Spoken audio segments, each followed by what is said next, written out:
I ain't gonna lie, and this is a famous saying, but Houston, we have a problem. Houston, we have a problem.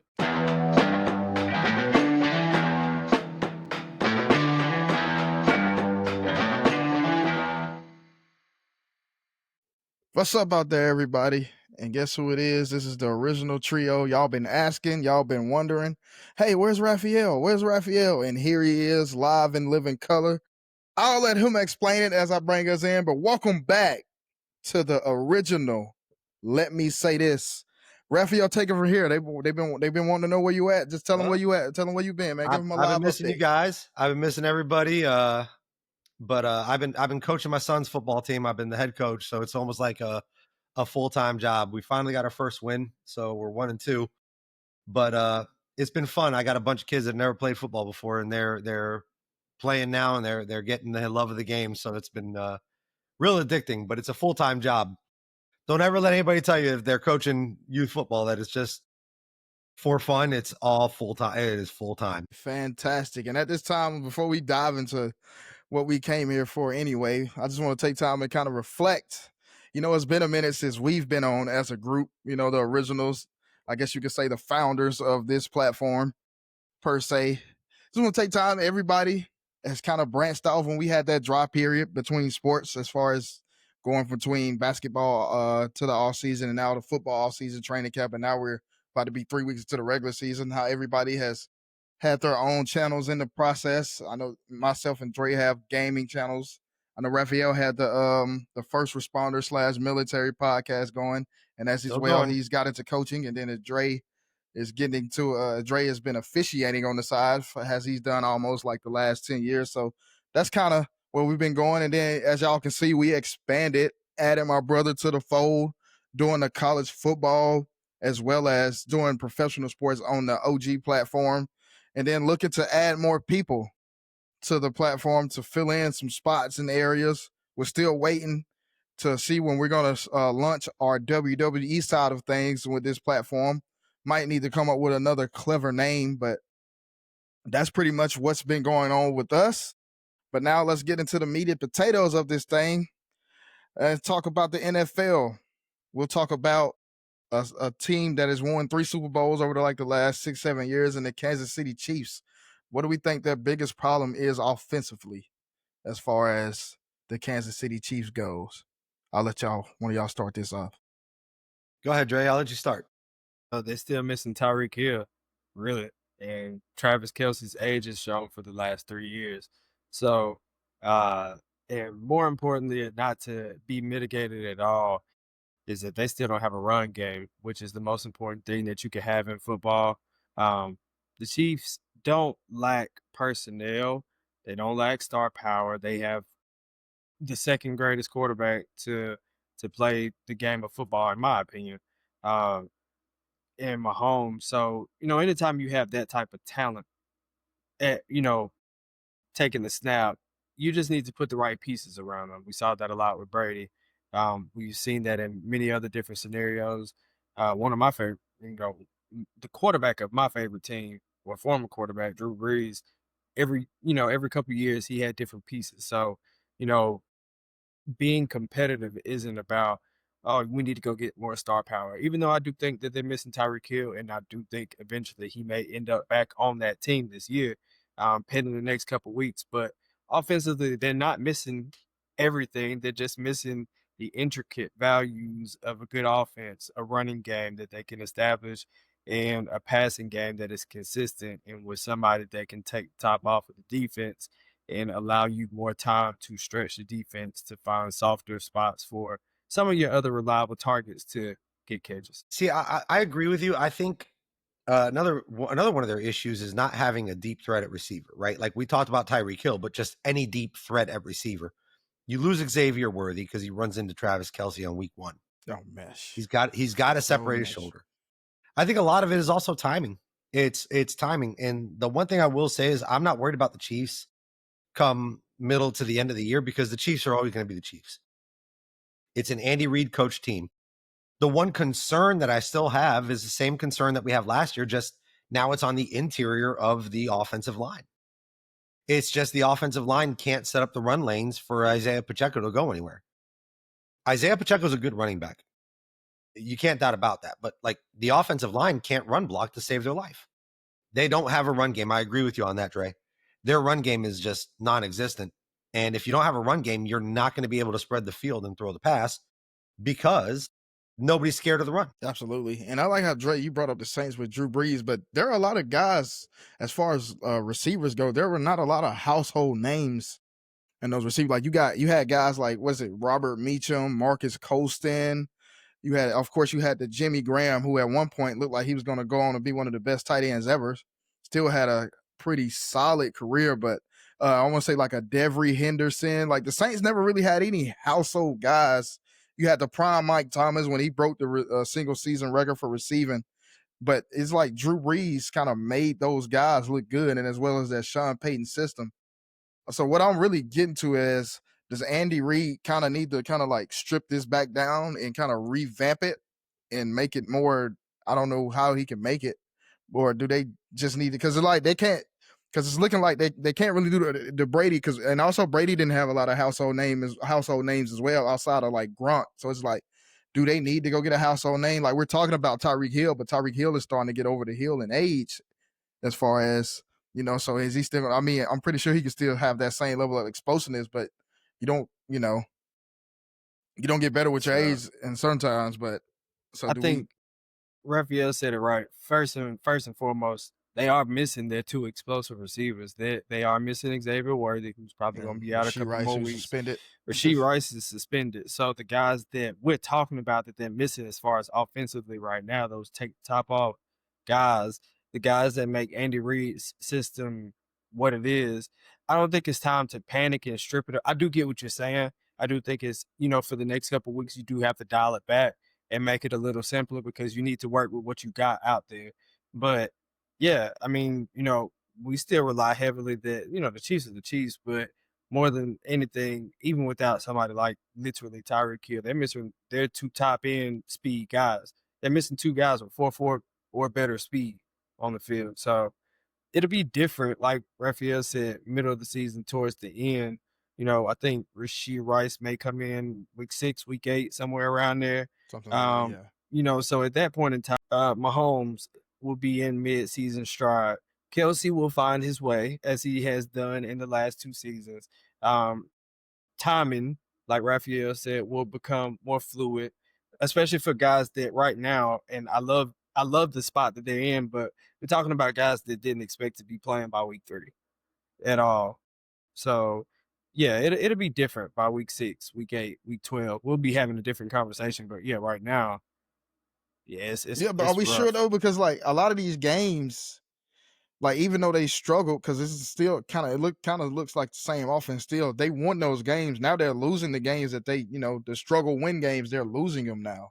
So that's why I was kind of getting to as far as the and even then, like the Super Bowl, we seen how they went out in the Super Bowl. It seemed like the 2 Super Bowls that they've lost with under Patrick Mahomes, he's just out there running for his life. And then like, and the team kind of flipped the script. When Pat Mahomes first took over, it was all about the offense. And then Spags come in, and now it's all about mainly the defense. And then the offense, hey, can y'all just hold it in the roll for us and we'll take care of the rest? But it seems like the defense is still doing their part. But like, as far as we've seen, as far as the electricity from a Kansas City Chiefs offense, that has kind of died down post Tyreek Hill. Because I know the first season after Tyreek Hill, they looked good offensively. They went back to back without Tyreek Hill. And then kind of in last season, it kind of sounded kind of like they came back down to reality, even with a Rasheed Rice and a rookie Xavier Worthy. It's still not a time to stress. It's still not a time to stress if you're a Kansas City Chiefs fan, because I'll tell you what. The thing about it is Kansas City Chiefs offense has recently, even last year, they were off to a slow start. They won games, but it's not like they were blowing teams out. Now their defense is on the hot start, and their offense is just, the timing is off. The timing is off because they don't have that what Dre said, the blow the top off guy on wide receiver. They don't have a Rasheed Rice. They don't have Xavier Worthy with that 4.4 speed. But they also don't, like, the most important position in football in my eyes is the offensive line. Oh, most definitely. It is the offense, because if you can't protect the quarterback and you can't run block, you're not setting anything up.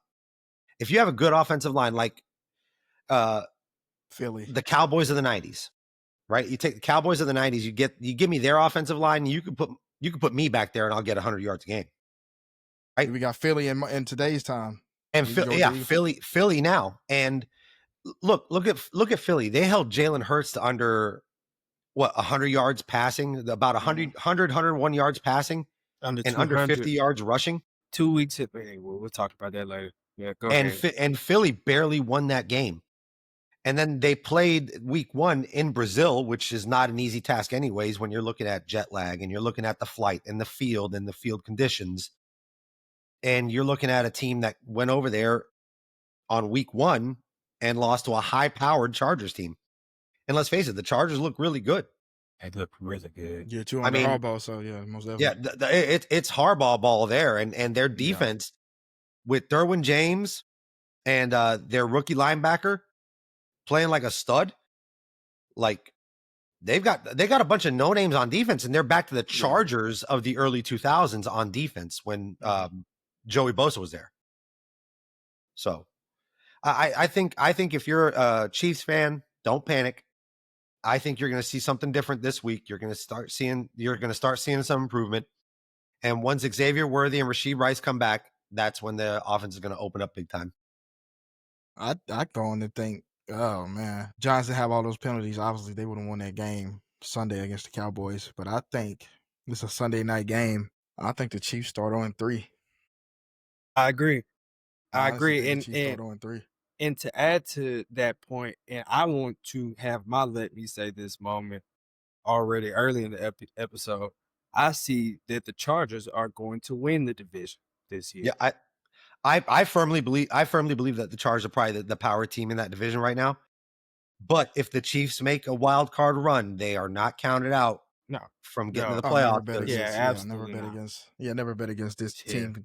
But championship DNA all around. But yeah, I think the Chiefs start 1-3. I know the 1 year with Alex Smith, they started 1-5. They won 10 straight, won a playoff game, lost to Brady in the divisional round. But I could see them going 0-3. And another team I want to bibby off into that I can see starting 0-3. Rafael, your Miami Dolphins. What is next for those guys? Is Mike McDaniel coaching his last game in this Thursday night game? Where do I start? We have an offensive line that can't stop a Girl Scout troop from penetrating. We have a quarterback that I can't believe remembers his own name, and he might have to look at the back of his jersey to do that. I have a head coach that cares more about the way he looks than the play of the team and the continuity of the team. I think Mike McDaniel is definitely on the hot seat. If he goes 0-3, which it's looking like, I mean, they're going to be screaming for his head in Miami because it'll be 2 years in a row that they haven't made any kind of significant playoff run improvement or threat. And you have Tyreek Hill, who caught his first pass of over 30 yards. His first pass of over 30 yards in 1 year, the last game, that they still lost.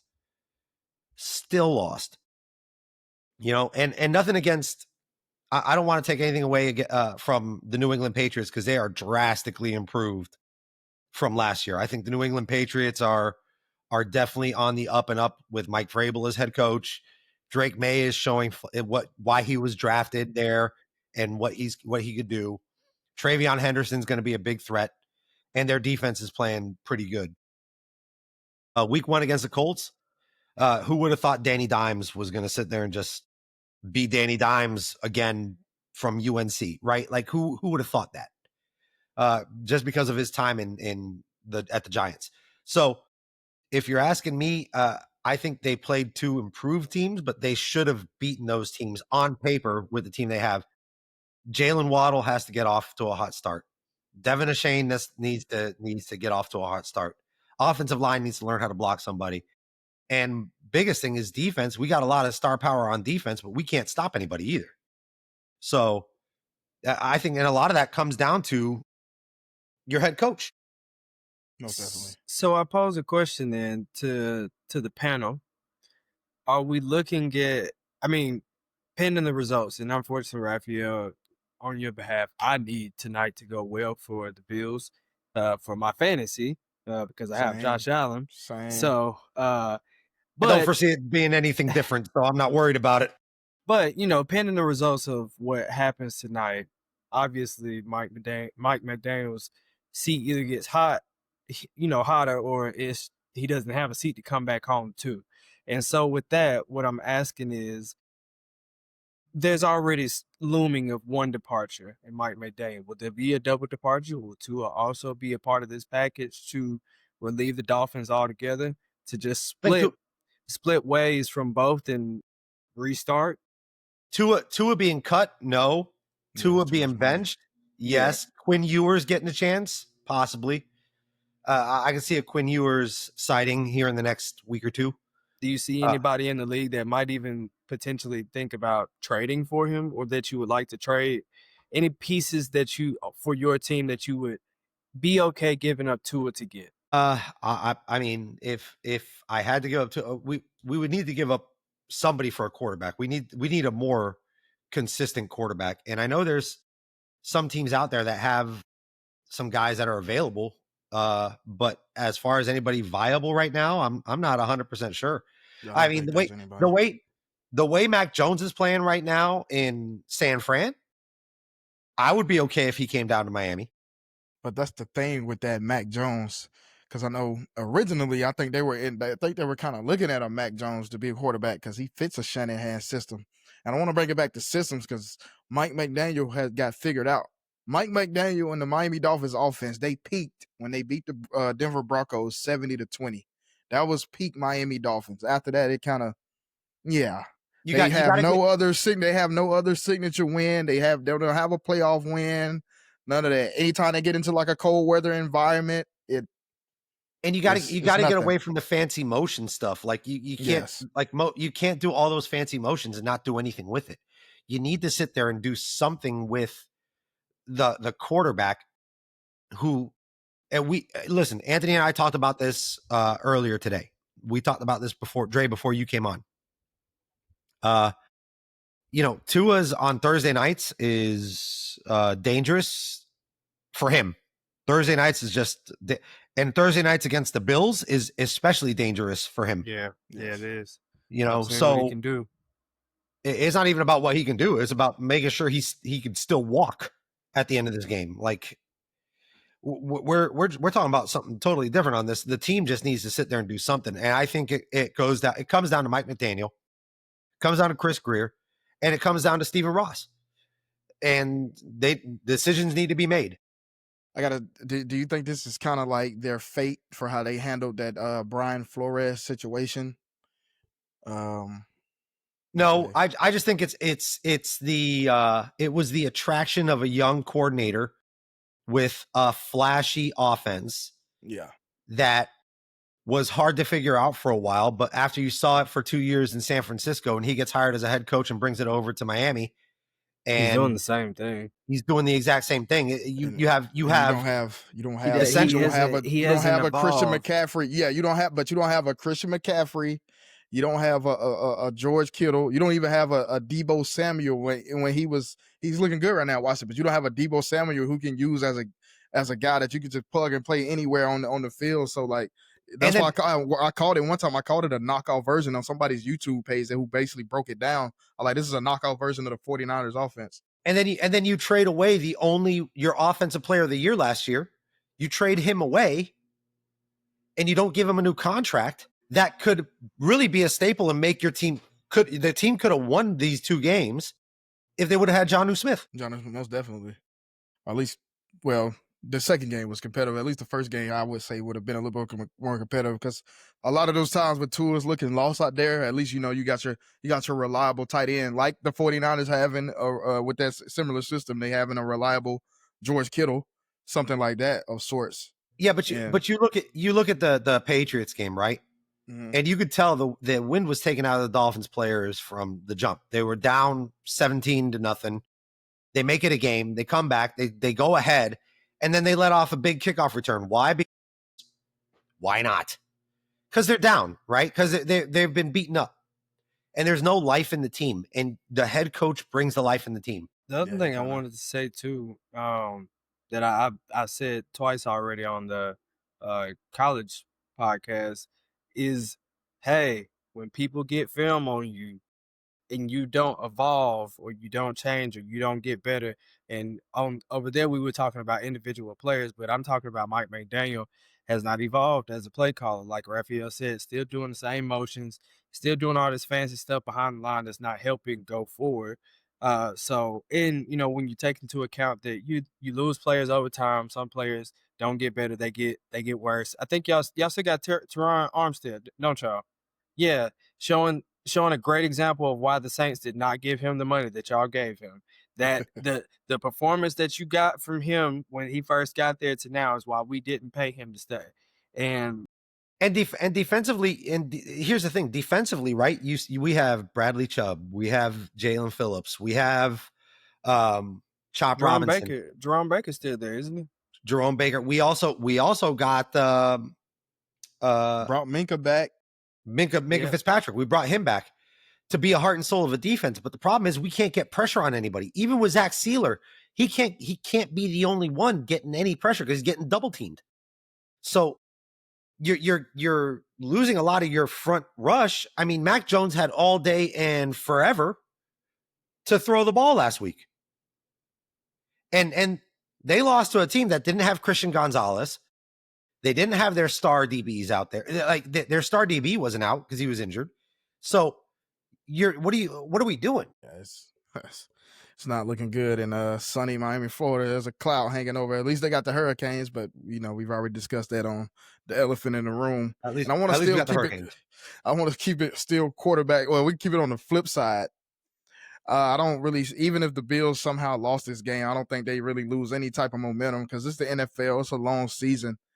But I want to, as far as MVPs go, is Jordan Love an MVP front runner right now, or is the defending MVP? Would you classify him as the front runner?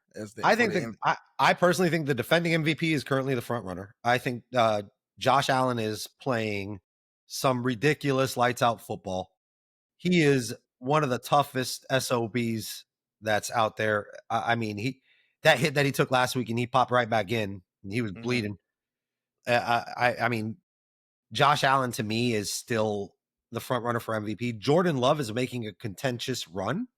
I think he's a contender. A nice push. I think the Green Bay Packers definitely are looking Super Bowl worthy this early. And I think the biggest help is they have a wide receiver that is star quality in Matthew Golden. They have that threat. They have Josh Jacobs in the backfield. That helps out Jordan Love so much. Mm-hmm. He doesn't have to rush his throws. The play actions set him up to be able to go through his read. Another guy from the Shanahan tree, and Matt, I almost called him Cal LaFleur, Matt LaFleur. So we're seeing different iterations of this Shanahan offense that has just taken over the league. We got it with McVay in LA. So Shanahan in San Francisco, and the poorest version in Miami. But yes. That's a Temu version, by the way. That's Temu. Let's make sure we get that right. That's the Temu version in Miami. But the biggest thing for Green Bay is their defense is playing lights. Like they are flying to the ball. Like everybody. It is gang tackle city. And I think the help of that is signing Micah Parsons. Trading for Micah Parsons, most definitely. Is getting Micah Parsons. I mean, that guy is everything to a defense. Yeah, I'm going. Well, first, going back to your original point, I'm not going to say that Jordan Love is a front runner. I mean, if you're talking about through 2 weeks, then yes, I hold the MVP's current season to the pedestal, and then everything else that is better than that makes it a conversation, but it takes several weeks thereafter to make a determination who truly is a front runner, who is the rest of us. We all saw week 1. We all saw Sunday Night Football. We all saw that comeback. That said MVP. That was the label that was put upon his head, and many people argued. And I think we didn't have a lot of conversation about it, but I remember having conversation about the different stats between Lamar and Josh Allen last year and how I felt, I understood where everybody was coming from, but for what Josh Allen did passing and still to add 10 rushing touchdowns with that. And then as you see historically over the years, he not only he came from 20 interceptions a year to less than 10 last year. Like, that is what put him to that benchmark MVP. Jordan Love, the Packers, the trade for Micah Parsons is going to make them a Super Bowl candidate. And I firmly can say today, and we talked about this, I see them as a 12 to 14 win team. Why do I say that? Why do I say that? I see them as a 12 to 14 win team. I'm saying that I think they're going to come out of the NFC this year with the number 1 seed. I mean, I think they have that division already on lock because and it's a scary division. It's a very scary division. We talked about the schedule preview. Now I'm the one. I'm gonna take my credit. I'm gonna pat myself on the back. But I was the one who said I think Detroit takes a step back this year. Like, I think they make the playoffs. I give them that, but they're not winning the division the third year in a row. I still think all 3 teams from that division, or 3 out of the 4 teams, the Bears still suck. The Bears it's a wrap. Ben Johnson looked good in Detroit, but it's a wrap right now. I mean, and I said that, and I know, unfortunately, JJ McCarthy, I know we haven't segued into that yet. KLC's guy. You know, I know JJ McCarthy played phenomenal week 1. He's hurt now after week 2. But I still do see 3 teams out of that division making the playoffs. But yeah, Jordan Love, he is allowing himself early in the season for us podcasters, for the sports writers, and for the sports media to say, hey, when we get a little later, let's write a couple lines early on in our MVP story, race, just in case we get to the better part of the year and we can continue the story to build his MVP case.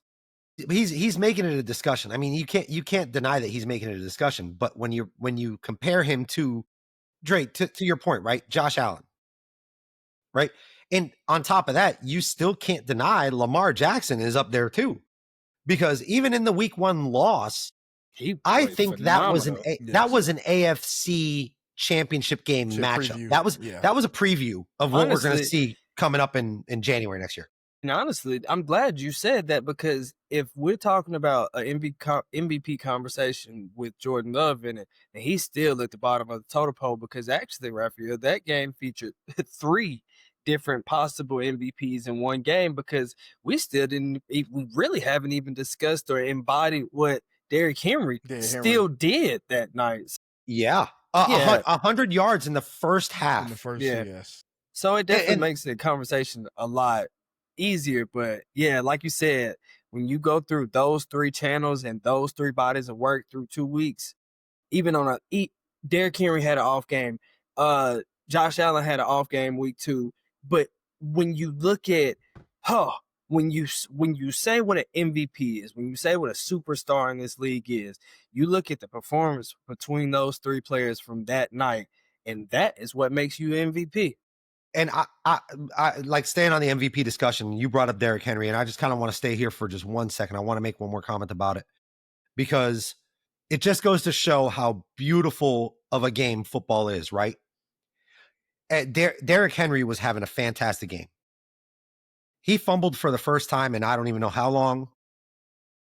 And it took the wind out of the sails for the Baltimore Ravens. They had mistakes on defense, right? But again, did they really? Because they played a stout Buffalo team. Like when you really look at it, Dalton Kincaid was playing really well. James Cook had a really good game. Keon Coleman, really good game. So you look at a lot of the way that team is built. I think Buffalo is in tune for a Super Bowl run. I really do. I think they're in tune for it. Now, of course, as the season progresses, we all know how it happens. Injuries can happen. We are not praying for that. I would love to see Buffalo, take out the Chiefs, and I'd love to see Buffalo at least get to contention, right? But I still think you have Baltimore and Buffalo as the 2 powerhouses in the AFC. Yeah. Putting a bow on a comment that I made earlier, since Rafael just really put that together pretty well too. That goes back to what I was saying about having a talent like Patrick Mahomes, and why we're saying through 2 weeks, and we're still, the 3 of us are agreeing that it's a good chance that they go 0-3.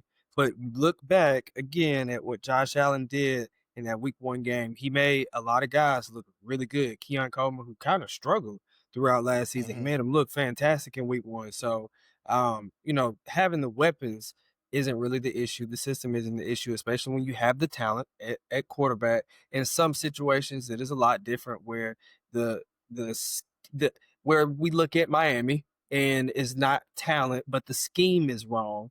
And so, it's just, I like how all 3 of those different teams and situations that we just talked about, or 4 rather, even with the Packers included, all 4 different situations, you see different situations, but you see evolving, coaches, coaching styles, play callers that have progressed their team, made them better.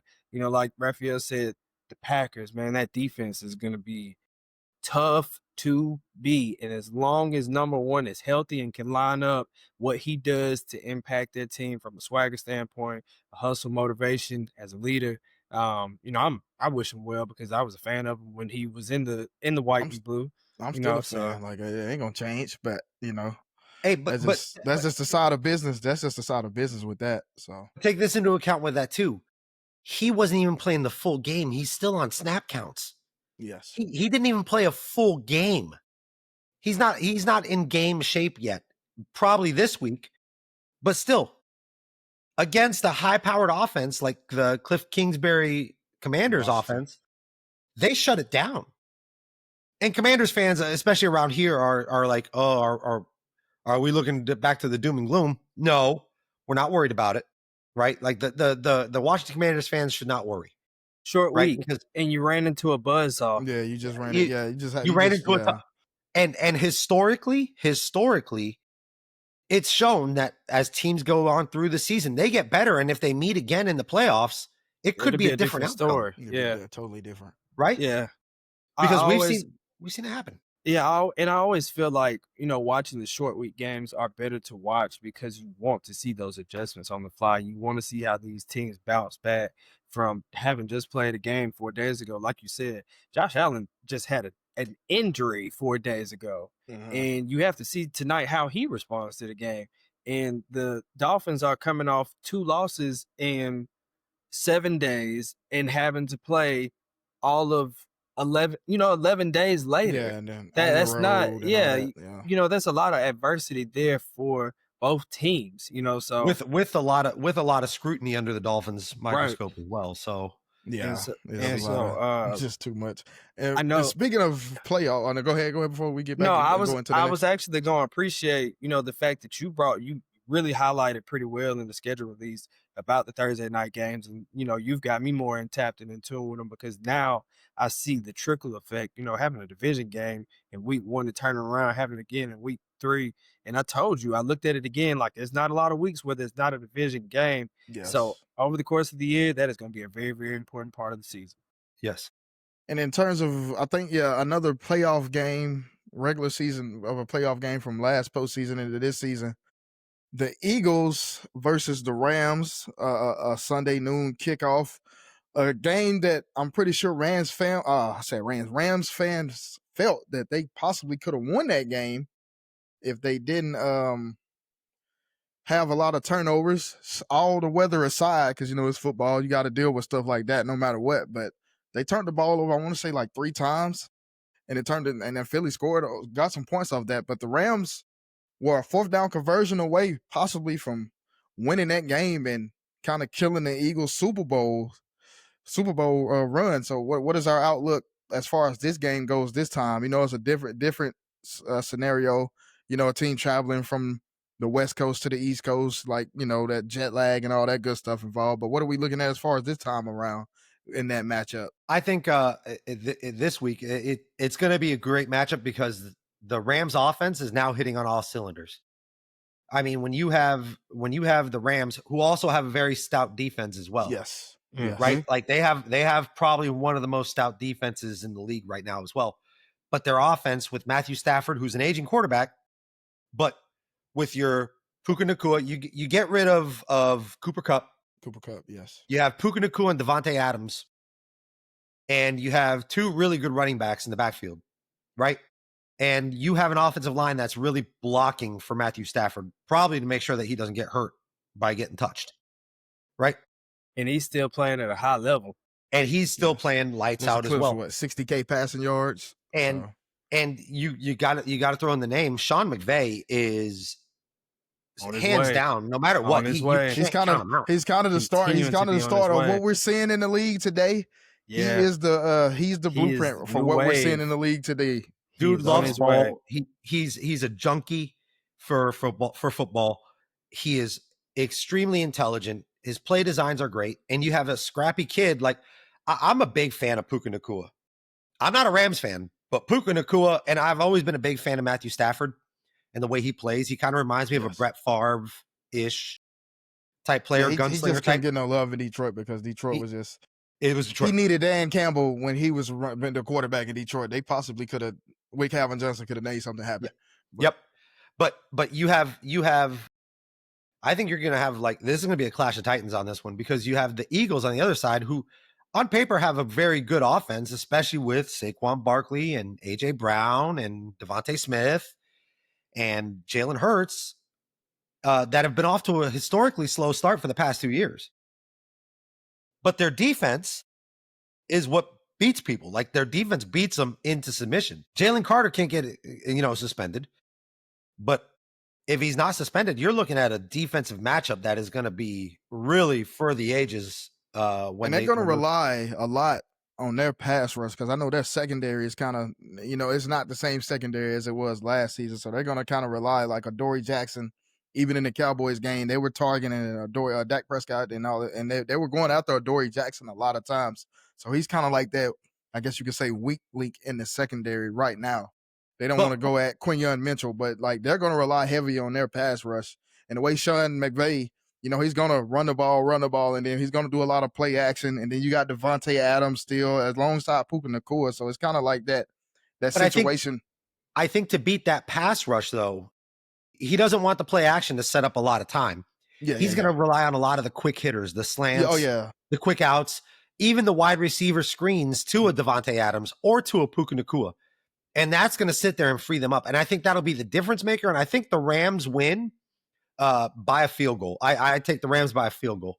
And I think it's going to be a very low-scoring game, though. I'm not seeing anything more than 14-17.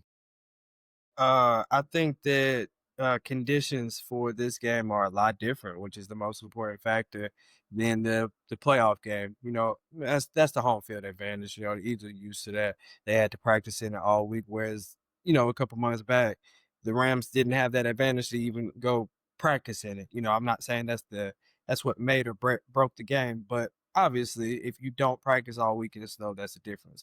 Now we get a September game where the same teams that just matched up in the playoffs get to meet again. I kind of agree, with you all in regards to the Rams. Rams playing very well, high level of football. Sean McVay, he is the type of guy that he gets excited when he sees the possibility of new additions. I could imagine Sean McVay outside throwing the ball with his kids and drawing up plays in the sand. Oh, he does. That's just the type of stuff that I can see him doing. I'm sure when he got the call about Devontae Adams, he was probably up in the middle of the night drawing plays for Devontae Adams. And so as long as they have somebody like that at the helm, we talked about Mike McDaniels already. We talked about not Travis Kelce, Andy Reid already. We talked about, Matt LaFleur. We talked about a lot of different coaches. And that's what I love about professional is that it is more about coaching it in strategy than it is about the actual gameplay. But for the Rams, they are as good as their coaching staff and their health allows. And annually, since Sean McVay has been their head coach, they don't miss the playoffs. And they don't lose the games, and they don't really lose these type of games. And so I say that to say that, I don't think that the pressure of the situation or the game or it being on the road really factors into what the results will be. If the Eagles are to be on the same train tracks that it seems to be, that their passing attack will be lackluster again for a second straight year, then you throw a shell out there. You make him want to throw the ball deep, which he hasn't done yet. And then other than that, you box in the run, because I think going back to the Cowboys played the run that second half wonderfully. Yeah. They did. And I could understand the frustration from Chris Jones last week because there wasn't a lot of variety to anything that they did. They didn't beat them They really just beat them with physicality and just being better than them on I'm one glad you day. brought that But up. it wasn't decisive. It No, wasn't a it wasn't. decisive Yeah, no. win, right? Yeah. Like even with the Cowboys, when the Eagles played the Cowboys and they won, it wasn't decisive. It wasn't like just they knocked them out A and it clear-cut was runaway, yeah. yeah. I mean, the Cowboys could have won that game. Let's just be 100% honest. Dak Prescott looked better than I've ever seen him look. He's comfortable with Shoddy calling plays versus a McCarthy. Because even with him, I like, Dak is my guy and all that, but even with McCarthy's play calling, I was kind of like, you just calls for pause. You just hold your breath a little bit because you know what to expect, but at the same time, it's just like, is this play actually going to work, or is it just going to be, hey, somebody turn around and stop, and there we go.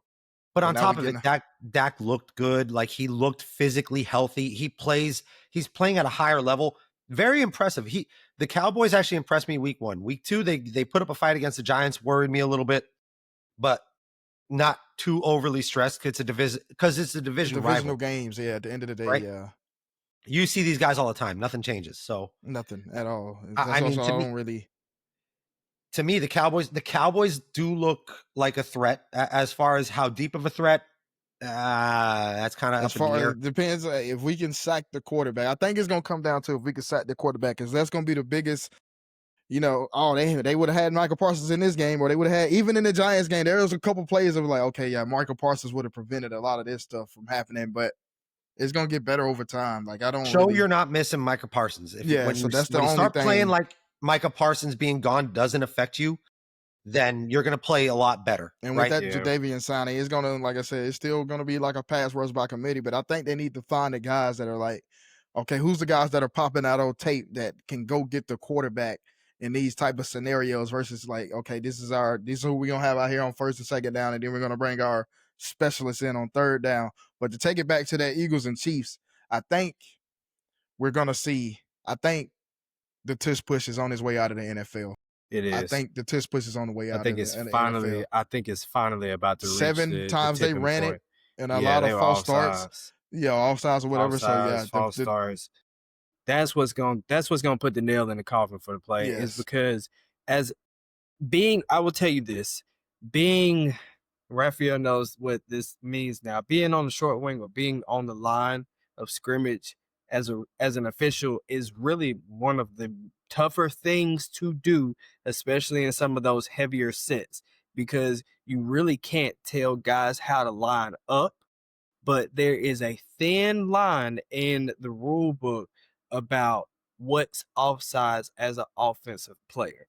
And the Eagles are flirting with that line very, very heavily, because if their heads are over the ball, but their entire body is not past the ball, they're not offsides. And we seen what happened in last year's Thursday night opener with the Ravens and the Chiefs. We seen how many offsides penalties got called in that game, and that one even they was just regular like shotgun or 12 personnel sets and stuff like that. But now we're seeing with this is just like I think it was because it wasn't ruled as an illegal play throughout the rules committee this year. I think the referees are sitting there and now criticizing it a little more harshly on how they call those penalties. Yeah. So, and I think that's what's going to affect it. It would have to be clear. And I'm sure that, an email or, a memo or a meeting went out after last week. And it's really just because of camera angles, So, and I'll even speak to that, as far as the false starts, like in real time, there are two guys that are, again, they're not covering the ball with their bodies. They're covering it with their head, and they have their heads down to the lowest point. And so when they move, you cannot see the ball has not moved. You just see motion. And that's all you can see as an official in real time.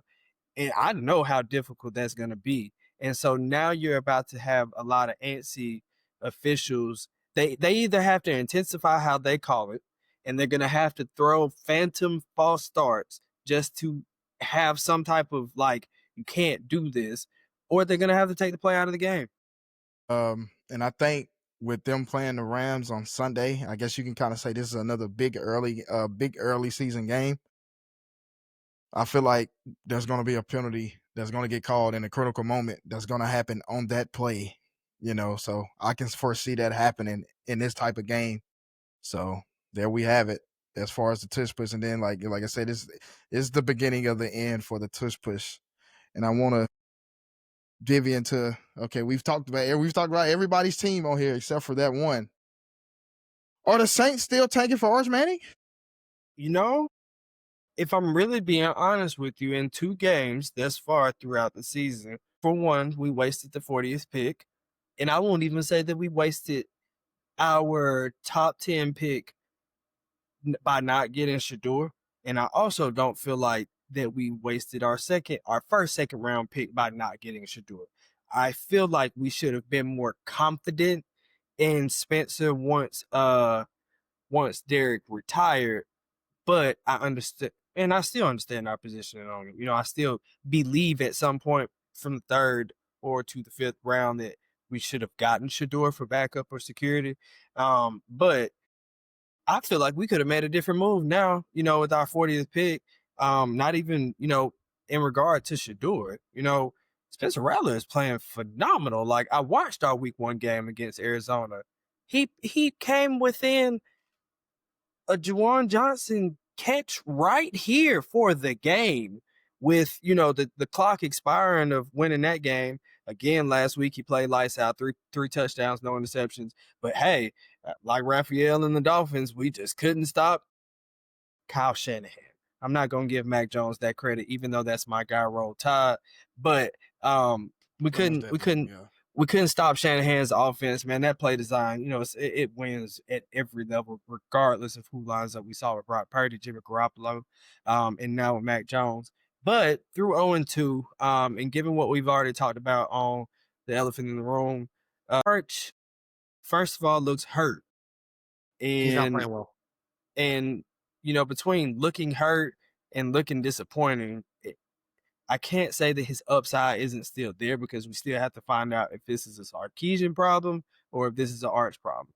And so since Sarkisian had somebody like Mac Jones, it makes it hard to look in at the this. NFL, he had Matt Ryan coming off of Yeah, MVP. So like I said, it makes this hard to figure out what we're gonna do. Since we on art, like I said, and I said it in the show, like play call the college. But I'm gonna just go keep it as far as the college play call. Play call is like a Lane Kiffin and a Steve Sarkisian. Design plays to where they know no matter what the defense is doing, they know who's gonna be open on set play. So like I said, that's why I'm not gonna blame Steve Sarkisian on that. Because Steve Sarkisian even had like I said, he had Matt Ryan in the NFL, the one he was the 2 years with the Falcons. So it's just like I'm not really gonna sit here and try to put it on Sark, because his system works. And like you brought up Mac Jones, look what Mac Jones was able to do in that system. Tua, his last year at Bama, what he was able to do in that system. So I still think, I mean, if we're talking about Arch Manning, I don't think I think we forget, like, he still has 2 years of eligibility. So it's like we want him to go to the NFL this year. He doesn't have to. No, he doesn't have to. Yeah, and no. Now, so with those first 3 games, he could still. That's off the table. That's off the table.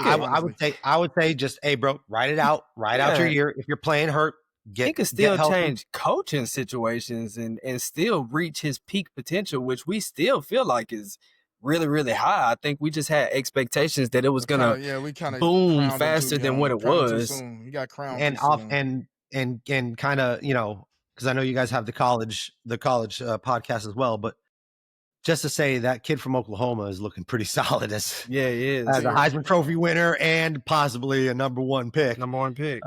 He's playing pretty well. So, but if you're looking at Arch, I would say Arch, just keep your name for your name's sake. Just stay in college for one more year. If you're hurt, take a seat. If you're going to build off of it next year. And I don't even think it's Sarkisian. I think a lot of it is just a confidence problem, and he's possibly playing injured. So I would say just don't stress on the Arch Manning right now. And as far as the Saints go, Saints do look promising. I like Spencer Rattler. I think Spencer Rattler's kind of coming into his own in that Kellen Moore offense. And I think Kellen Moore it's his first year. So we're not expecting it.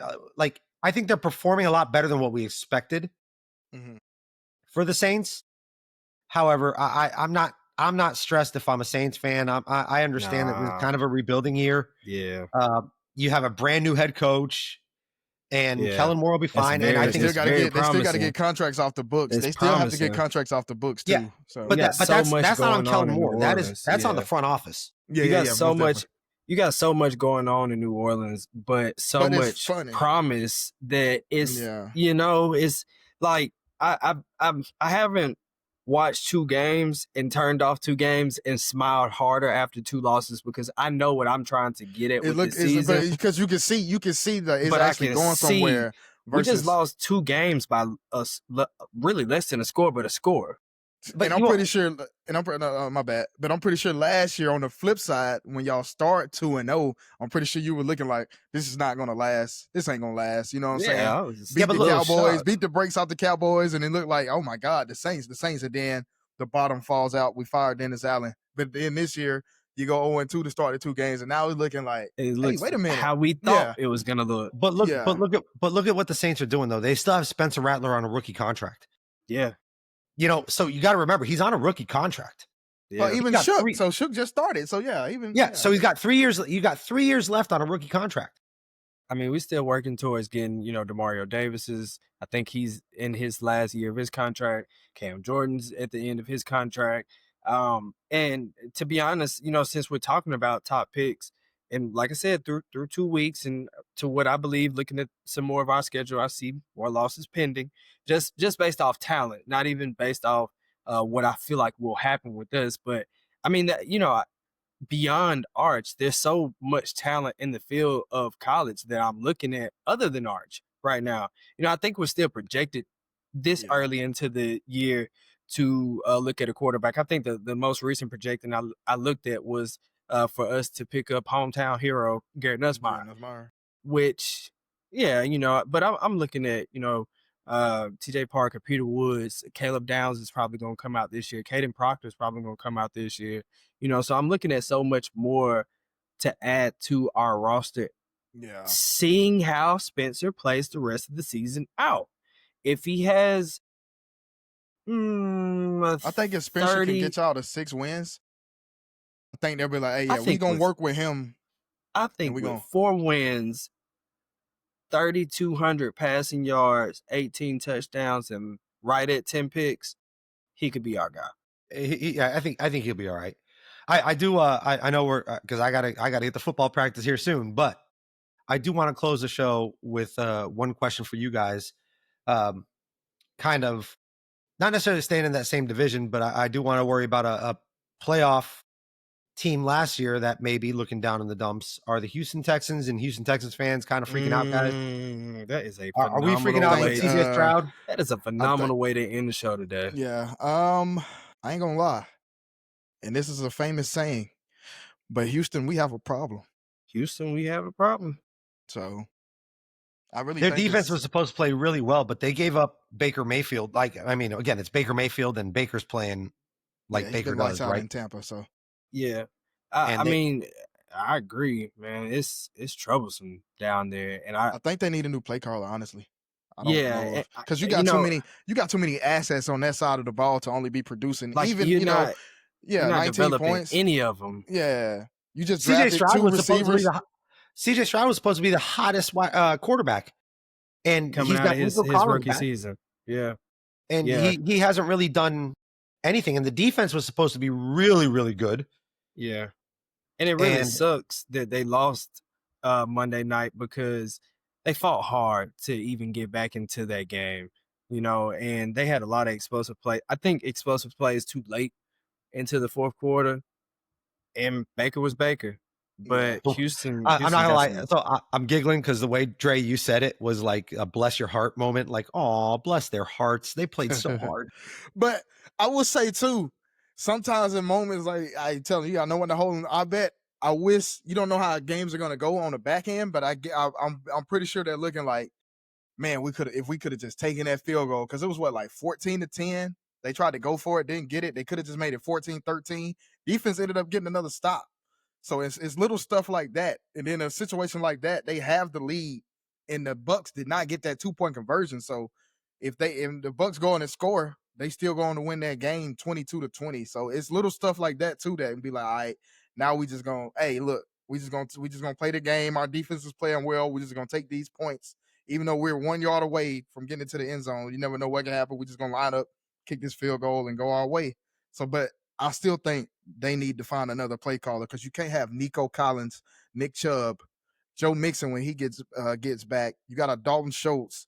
What's my guy's name? Tank Dell when he gets back. You drafted 2 receivers from the same school in the draft as well. You can't have all that and don't even get 20 points. So in your first game, you don't even score a touchdown against the Rams. You only get 9 points. 28 points combined in 2 games, averaging 14 points a game. With all that firepower on offense, you can't go out like that. So I think they need a play caller more than it's not on the head coach. And his strategy, his main focal point is defense, and the defense is there minus that last drive and all that. So they're not giving up a lot as far as the defense goes. So just offensively, they can't catch up. Yeah, the offense needs to catch up with the defense in this regard. But yeah, that's cause for concern because now you look at Daniel. You see what Daniel Jones just did in the first 2 games at with the Colts. It's like, well, maybe, and that's going to be telling too because we're going to be watching the Giants. Yeah, the Giants look good their first. Well, not in that first game, they struggled, but this last game that's going to be telling too. Like, can Russ keep this up, or is it really that the Giants really need an offensive line? Because we just seen what happened when you didn't resign Saquon. We see how that went. Now, if Daniel Jones goes out and has a Pro Bowl season, and Russell Wilson struggles, even if you throw in a Jackson Dart, maybe it's just y'all. It's not them, it's y'all. So their best bet, they've already seen Saquon they got slapped in the face with the Saquon situation. So now they better hope Daniel Jones is Daniel Jones per se. But as far as Houston, yeah, I'm not going to say they're not going to win the division because they found ways. They started 0-2 CJ Stroud's rookie year and won the division. So I'm not going to kind of throw that out just yet. So but they got issues. They got issues offensively. Big problems. Yeah, big problems. They definitely have issues. If y'all don't have anything, I don't have anything else. It's nice to be back. I will say that.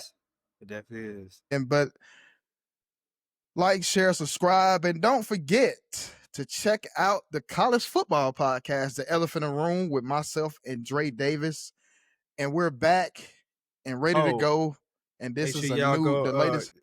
Make sure y'all go pop in on my boy, man. My boy just posted some amazing college football content over there on Let Us Never Die. He don't shout himself out enough, but some very nice content over there, man. Y'all make sure y'all go check it out. I do want to shout out my kids' football team, the Severna Park Green Hornets, 12U. Like I said, we got our first win last week. We're going for win number 2 this week. Thank you, guys. It's good to be back with you guys. Long time. And we're going to be rolling. It is, hey, thank y'all for tuning into the OG original Let Me Say This podcast, and we are out.